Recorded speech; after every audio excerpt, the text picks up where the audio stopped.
భగవంతుని ప్రశ్నించాలంటే జీవితాన్ని స్వచ్ఛంగా గడపాలి. గతాన్ని తలుచుకుంటూ కూర్చోవద్దు. 5 ఏళ్ళప్పుడు తప్పు చేశాం, 25 ఏళ్ళప్పుడు తప్పు చేశాం, బాగుంది, 60 ఏళ్ళు వచ్చాయి, చేయకు, ఇంకా కనీసం చేసిన తప్పులు చేయకు.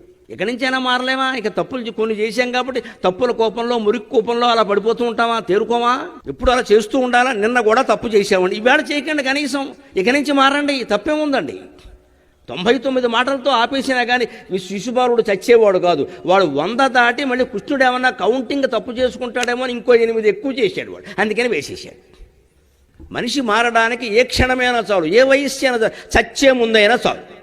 చచ్చిపోతున్నామని తెలుసు కదా, అప్పుడు కూడా మారవా? అప్పుడు కూడా పీచు చూపించి నారా అనవయ్య, నారా అనవయ్య అంటే పీచే నారంటావేటి అన్నట్టు ఇవ్వడం. ఎందుకంటే నారాయణలో సగం నార, అదేనా అంటాడేమో చూస్తే పీచు అన్నట్టు. వీడికి ఏమొస్తుందో తెలుసు. అంత బలవంతంగా పట్టు కూర్చుంటే అంటే మన పాపాలు పోవడం మనకి ఇష్టం లేదన్నమాట. మనకే ఇష్టం లేకపోతే ఎలా పోతాయండి? ముక్కోటి ఏకాదశి వల్ల పోతాయా నీ మనసులో మార్పు లేకుండా?